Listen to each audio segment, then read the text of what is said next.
Görürsüz ekranı. Bəli, İndi emblemli loqo. Hansı ki, ən bahalı loqo sayılır. Ə, Həm də biraz daha qəliz bir şəkildə hazırlanması var. Yəni tez bir şəkildə hazırlanmır bu tip loqolar. Biraz daha vaxt alan tərzdədir. Ə, Burada da görürsünüz, bunlar hamısı emblemlərdir.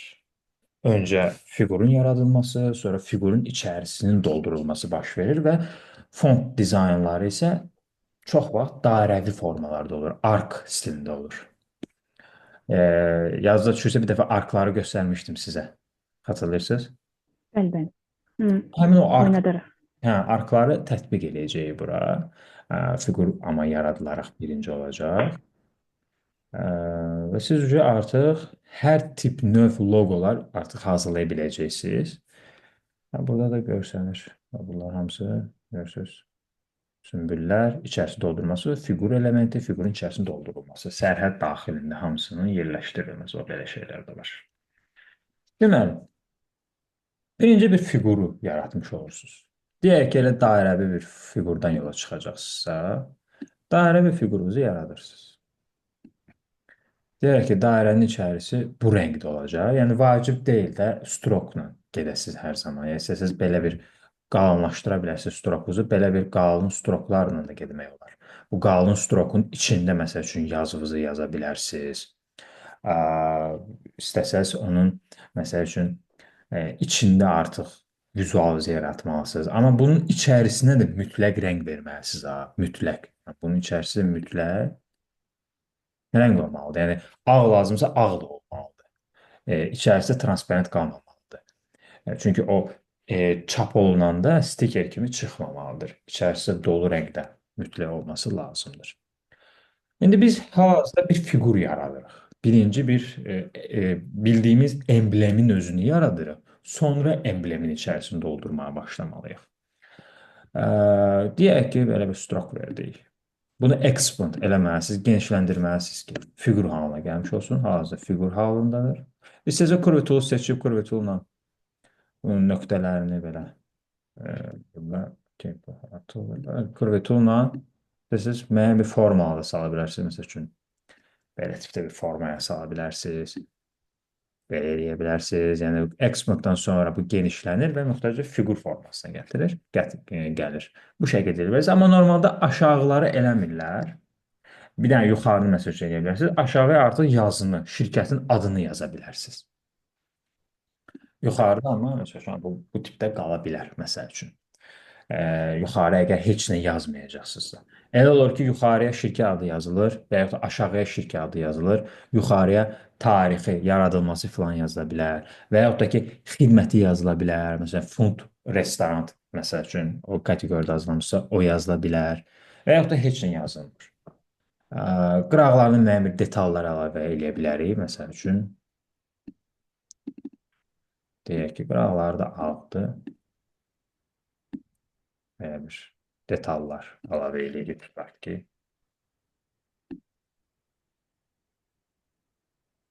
bu şəkildə bir detalımızı əlavə elədik. Məsəl üçün, bunu fərqli formalarda eləyə bilərik. Bunun üzünü də oynada bilərik. Bu indi sadəcə preview tərəfidir. Əsas məsələ yazıda oynatmalarımızdır. Yazıda müəyyən qədər çətinliklərimiz olur. Çünki o çox vaxt almış olur. İstəsək biz bu qıraqlarını kəsə də bilərik. Kəsməyimiz də bilinir ki, bir fiqur çəkirik, onun bucağını dəyişdiririk. Lap kəsmirik, bu rəngdə bir şey detal veririk. Məsəl üçün yumşaldırıq. Deyək ki, qıraqlarından belə bir şey çıxıb da emblemi loqonun. Əyləncə tipində bir şey olsun. Deyək ki, uşaq bağçası üçün hazırlayırıq. Bu tiplərdə bir detallar verə bilərik. Bunları göstərmənin səbəb xırda detallara fikir verməyimiz üçündür. Yəni təkcə bir fiqur çəkdiniz, onunla yekunlaşdırmamalısınız. Detallara fikir verin. İkisini bir yerdə seçirik, shift-i basıb saxlayaraq. Propertize-da align bölməsində vertical align center-ı seçirik ki, mərkəzləşsinlər özləri. Tam sırayla olsun. Yəni tam sırayla. Bunu qruplaşdırırıq. Shift'i bas saxlayıb bunların ikisini seçirik və burada da bunu mərkəzləşdiririk. Horizontal elastic və tam mərkəzə oturdular. Bunlar özləri. Qırağa biraz çəkək. Qulaqçıqlar. Hə, tam mərkəz olmuş olsun. Hmm. Hmm. Deyək ki, bu bizim emblemimizin skeletidir. Belə fikirləşək, bu şəkildə düşünək və ya da belə bir şey deyə bilərik. Bir dənə də tutaq ki, istəsək kurvetunla belə tipdə bir şey də məsələn çəkə bilərik. Strok veririk. Yəni emblemimizdə detal çox olmalı. Nə qədər çox işləsəz, bir o qədər daha kreativ olacaq. Məsələn, belə bir şey. Ctrl-C, Ctrl-V. Hər bir detal müəyyən qədər vizualı daha da cazibəli eləməyə başlayır. Tərsinə çevirdim bunu, bunu da yerləşdirdim bura.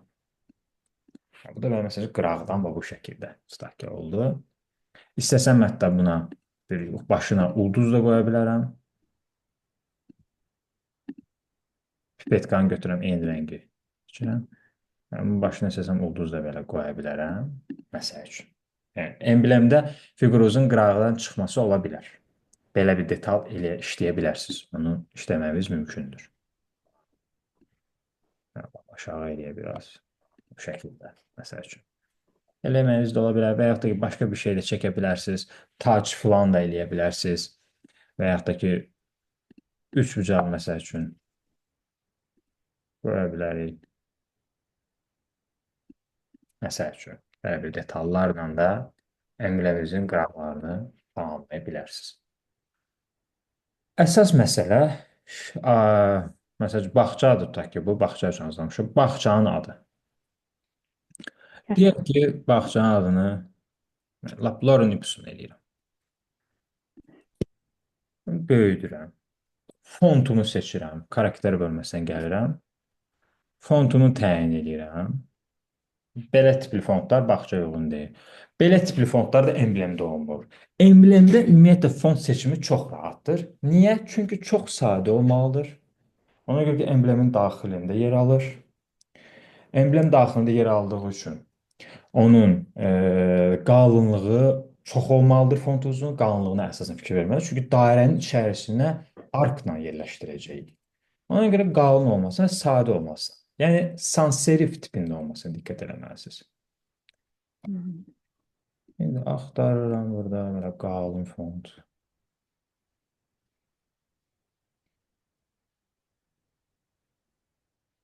Biraz daha sadə. Məsəl üçün deyək ki, Sofiyanı seçdik. Belə tiplərdə qalın. Məsəl üçün. Və indi bunu belə yerləşdirə bilmərsiniz. Olmaz. Və bu rəngin üstündə də qara yaxşı getmir, sərt görsənir, ağ eləməliyik. Bunu biraz da genişləndirə bilərik. Təxmini formalarda. Və indi biz bunu arkla işləməliyik. İstəsək FX-dan ark seçə bilərik, istəsək bu paraqrafdan seçə bilərik. FX-ə gəlirik, arkımız Warp FX-ə Warp hissəsindədir. Warp ark. Arkı seçdi və arkımız çıxdı. Bu indi müsbətdir. Bunu mənfiyə doğru aparmalıyıq. Bunu bu tipdə eləyirik, OK eləyirik. Qaldırır yuxarı. Bu belədir. Bu indi başlamalı düzəltməyə. Biraz balacalaşdıraq ki, içərisini tuzdura bilək. Və təzədən FX Warp falan seçmək lazım deyil. Elə bunun üstünə bir dəfə klikləyirsiniz. Qaldığınız yerdən pozisiyaya davam edirsiniz, işləməyə davam eləmiş olursunuz. Və bunun faizini oynadırıq. Nə qədər artıq genişləndirmək istəyiriksə, nə qədər otuzdurmaq istəyiriksə, ehtiyac olarsa horizontal vertikaldan da oynada bilər. Amma bu hərfin genişləndirilməsidir. Buna elə də ehtiyacımız yoxdur. Əsasən burada biz faizi. Hətta bunu məsələn oynatdınız, OK elədiniz, gəldiniz buradan shift'i basıb saxlayaraq. Heç vaxt shiftsiz işləməməlisiniz. Yazıdır, yazılara əsasən. Öz ölçüsündə böyüməsi üçün həmişə shiftlə işləməlisiniz. Və bu şəkildə otuzdurmağa çalışırsınız. Əslində, məsələn, bu normaldır. Fonta görə də, məsələn, arkların işlənməsi dəyişir. Fontlara görə də, məsələn, dəyişmiş olur. Bəzi fontlar var ki, məsələn, orada ark daha nazlı olur. Burada, məsələn, fontumuz daha uğurlu oldu deyə tam da oturdu üstünə. Çox da vaxt itirməmiş olduq. e, əsas diqqət edəcəyiniz, yəni həmişə arkla işləməməlisiniz də. Gəlib bunu seçib shift basıb saxlaya da balacalaşdırıb böyütməlisiniz ki, onun necə yerləşdiyini görə biləsiniz. Yəni o da təsir eləmiş olur. Böyüdü balacalaşdırmaq, onun da yəni xüsusi rolu var. O şəkildə sizə deyim. Onun da təsiri var. Sonra deyək ki, bu şirkətin adı oldu, yazısı oldu. Məsafələrini düzəldə bilərsiniz. Seçdiniz. Xarakter bölməsində hərflər arasındakı məsafə, o da yəni, o məsafə özü də yəni emblemin içərisinə yazınızın oturub oturmamasına təyin eləmiş olur. Yəni tək arkdan işiniz bitmir də. Məsafələri oynatmaq, yazınızın, tipoqrafiyavızın fontunu, qalınlığını seçməyiniz də emblemin üzərinə yazınızın oturmasına təsir eləmiş olur. Ölçüsü də təsir eləmiş olur. Bu detallar ən çox hər dəfəsində işlədilməlidir. Ondan sonra artıq içərisini başlayırsınız doldurmağa. Deyək ki, bir illüstrasiya məsəl üçün çəkə bilərsiniz. Kurvetulla filan. Məsələn, bağçalarla bağlı baxaq. Ya əyləncə mərkəzlərlə bağlı entertainment, emblem logo, bilmişlərə baxa bilərsiniz. Əyləncə tipli, funny yazaq, entertainment, funny. Məsələn, xoruzlar məsəl üçün qoyula bilir bəzən. Yəni, gülmə işarələr falan qoyula bilir. Hansısa bir heyvan silüeti çəkilə bilir.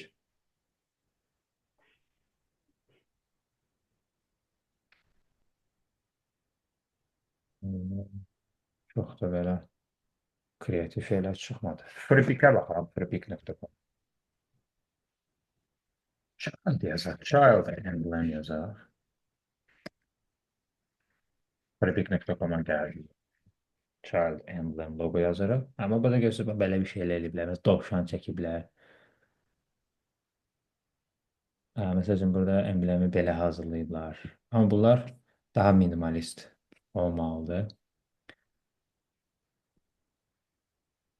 Belə tərzdə də var. Məsəl üçün, bizim dəyişirsə, bu belə də eləmək olur. Müəyyən bir fiqur atırsınız, belə bir fiqur çəkirsiniz, detal. Müəyyən bir figurunuzu e, hazırlanmış olursunuz düzbucaqlı şəkildə. Qıraqlarında üçbucaq şəklində eləyirsiniz. Ortaya yazır. Yəni emblemdə hər zaman %80% arklarla işlənilir, amma 20% də bəzən düz şəkildə də belə bir tipdə də yazmaq olur, yəni hazırlamaq olur. Burada ekologiya bağlı deyilsə. Belə tərzdə var. Görürsünüz, mərkəzə yerləşdirilir. Mərkəz tərəfdə işlənilir.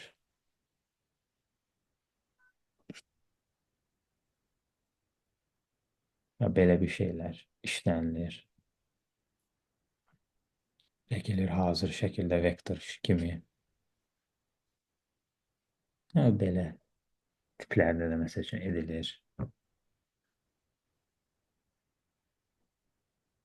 Çox fərqlilik eləmək istəsəz, belə tərzdə də emblemlə yaza bilərsiniz. Məsəl üçün, biraz qeyri-simmetrik tərzdə işlənir. Burada hətta fontları da fərqli eləmiş oldular. Bu, məsələn, %10%, 15% ilə hazırlanılan emblemlərdir. Yəni, %80% deyil. Çox fərqli tərzdə eləməyə çalışıblar. Gradient veriblər burada. Burada gradient veriblər belə. Emblemin üzərinə qoyulan detala. Gradient də vermək olur. Yəni bunu məsələn gradientə çevirə bilərik. Tutaq ki, seçdik, gradient seçdik. Məsəl üçün bu rəng.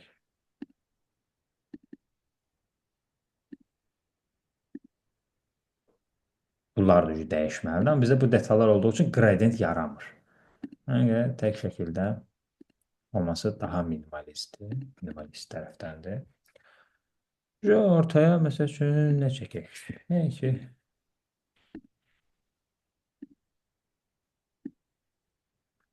dairə bir şey çəkirik. Bu, məsəl üçün, rənginə uyğun olan başqa rəng istifadə edə bilərsə, emblemdə bir neçə rənglər istifadə edilə bilir. Plusdakı fani tərəfdirsə, daha da çox istifadə edilə bilir. Burada bayaqlar maraqlı bir şey görmüşdüm. Elə onu fərqli eləmək. Məsəl üçün bu. Start. Bakı yazını da yoxlaya bilər. Yazını seçdik. Basanda bura basmırsınız da. Düz Hə, yazdığınız yazıya klikləmiş olursunuz. Görə sarı necə görsənir burada? Sarının açıq versiyasına baxaq. Yox, o deyil. Belə ağ qalsın. Bunları sarı edə bilərik. İkisini seçirik shiftlə. Pipetkanı basıram. Sarıya klikləyirəm. Bu şəkildə amma qarışır. Seçilmir. Yəni ağ olsa daha yaxşıdır. Deyək ki, belə dairə çəkdim. o da Burada qayğanağa oxşayır. qayğana. Hə. Hə, bu məsəl ortaya qoysaq bir qayğana ideyası çıxmış olar əslində. Hə. Məsəl Biraz kənara. üçün. Yeməyin var. Bunları yığışdıra bilərik artıq. Hə, o minimalist dərəcədə bir neçə xəttlə o da hə, emblem kimi getmiş olacaq. Burada məsəl üçün gözünü falan tak çəkmək istəyirəm. Pen toolu götürürəm.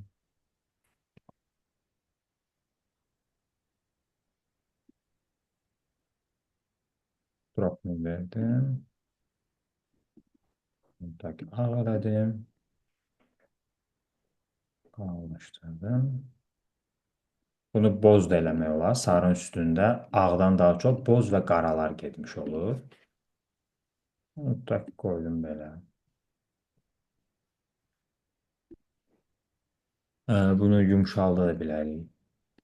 Belə də seçirik.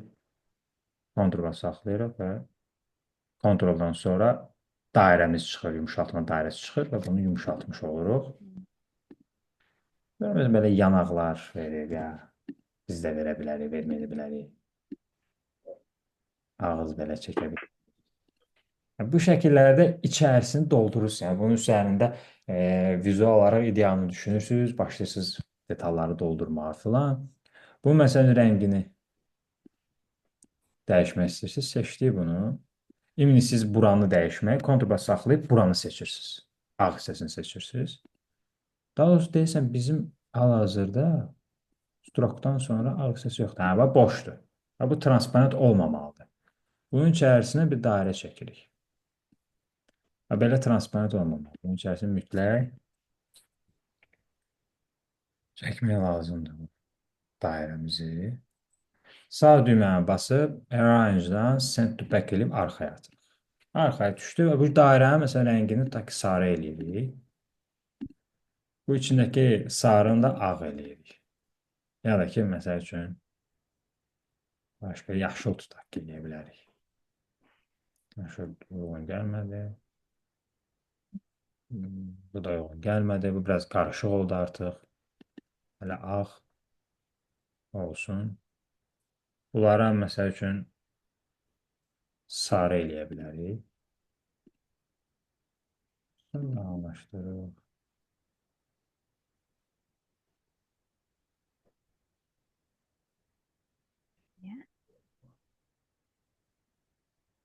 Oldu. Burakı təzdən keçirdirik. Məsəl üçün, bax. Belə tərzlərdə vizuallarınızı hazırlayırsınız.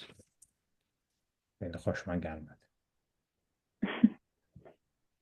O mütləq şəkildə ideal baxmalısınız. Burada məsəl üçün raket çəkə bilər, raketdən çəkə bilərsiniz. Lap tutaq ki, buradan məsəl üçün biz necə görsənir deyə gəlin vektor formatdan götürək.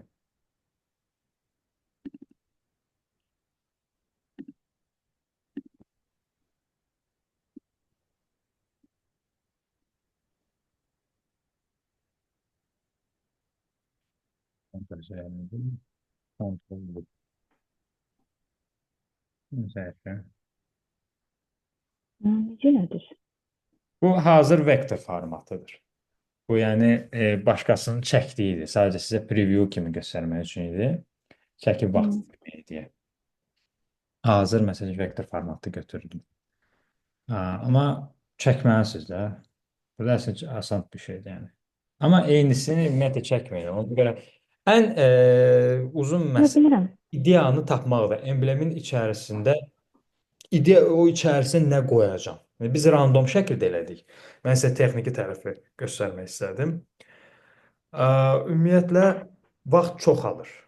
İdeyanı düşünəndə emblemin içərisini necə doldurum deyə. Emblemin içərisinin ideyasını dolduranda onun üçün bayağı bir düşünürsüz ki, hə, mən orada nələr eləməliyəm, hansı detallara fikir verməliyəm. Onlar çox vaxt alan bir temalardır. O ərəfələrdə siz əməlli başlı məsələn biraz da belə elədik, stroku qıraqdan verdik. Biraz da belə məsəl üçün durum yarandı. Ortaya da belə bir şey qoyduq. O emblemli funny, bu funny kateqoriyasının bir emblemlidir. Eyni rəngdə olan emblemlər də var. Yəni biz nümunələrə baxsaq, minimal emblem loqo yazsaq, görə bilərsiniz ki, çox belə tərzdə var, bir neçə xəttlərlə. Yəni emblemli sizə məxsus bir şəkildə hazırlanır, özünüzə məxsus bir şəkildə hazırlanır, xidmətinizə uyğun dəyişikliklər hazırlanır. Məsələn, mən daha çox belə tipli emblemli loqolar sevirəm, nəinki belə tərzdə. Amma hər şeyin kateqoriyasının özünə görə dəyişir. Əyləncə tipli sektorlarda belə tipdə rənglər daha parlaq, detallarla, belə tərzlərdə daha çox olmalıdır. Amma biraz daha ciddi, strogi, biraz daha belə başqa kreativlik dərəcəsində olanlar isə daha çox minimalist az xəttlərlə yaradılır. Belə tərzdə də var. Ancaq yazıdan ibarət. Ortaya belə bir dənə belə işarə qoyulur. Belə tipdə olanlar da var. Bu emblemlərin əsas məsələsi siz hər zaman çalışmalısınız. Birinci, skeletinizi yaradasınız. Skeletinizdəki detallara fikir verəsiniz, rəngləri fikir verəsiniz, sonra da dəyişdirmək də olar. Ondan sonra keçid eləməlisiniz, içərisini doldurmağa. İçərisini dolduranda artıq özünüzdən bir şey olmalıdır. Yəni kopyalamış bir şey götürə bilmərsiniz. Bunu sadəcə nümunə üçün elədim. O necə? Bilirəm, narahat olmayın, elə eləmərəm. Hə. Fikir də yaranması üçün Pinterest, Google-da falan baxa bilərəm də, araşdırma edə bilərəm. İdeya gəlsin Amma deyə. təkcə onlara baxmayın. Freepik-ə də baxın. Freepik.com-a. Sonra başqa saytlar sizə demişdim. TV. Bilirəm, yazmışam. Hansı dəftərmə yazdım? Hamısından biri baxın. Logobook-a da baxın. Logobook var. Logobook-a da baxın. O içərisini doldurma vaxt. Yəni adama amma baxır nə hazırlayırsınız da. Yəni durub belə şeylər hazırlasınız, hətta bunun işarəsini belə düşünmək belə çox vaxt almış olacaq. Yəni hazırlanması az olacaq bir fikir olandan sonra. Hazırlanması daha rahat olacaq. Amma onu tapmaq üçün bayağı bir vaxt sərf etməli olacaqsınız ki, detallara fokuslanasınız. Başa düşdünüz bu əmrə məsələsini? Bəli. Bugünlük bu qədər. Siz tam şəkildə loqolarınızı istədiyiniz tərzdə hazırlaya bilərsiniz. Grid sistemi ilə, Curve Tool, Pen toollarla, tipoqrafiyanı işlədərək, kəsim işlərini apararaq, emblemini işlədərək hər növdə loqonu hazırlaya bilərsiniz artıq. Qalır indi ancaq tapşırıqları işləməyiniz. Sizdə indi 3 dənə tapşırıq var. 3, 4. 4 dənə tapşırıq var. Təzə tapşırıq versəm, çatdıra bilməyəcəksiniz. Ona görə siz O ev var idi, onu yığaram. nəyi? Bugünkü dərsə uyğun bir Y hərfinə oxşayan bir şey var idi. Əslində hə, məsəl üçün onu eləyə bilərsən. O griddən də əlavə işləyin. Əsas qradientləri bir dənə tamamlayın, bitirin. Ondan sonra grid sisteminə keçid eləyin. 5-ci günə qədər bunları həll eləyin. Sonra gələn səfər vizit kartla bağlı danışacağıq və plusdakı nəzəri dərsimiz olacaq yaradıcı tərəfdən. Bir sözünüz, sualınız var? Gününüz xoş keçsin. Təşəkkür edirəm. Belə baxanda aydındır, nəzəriyyədə baxacağım. Hə, videoların hamısını yükləyin, baxın, işləyin, bekar qalmayın. Çox sağ olun, teşekkür. Oldu, sağ olun, qəşəng.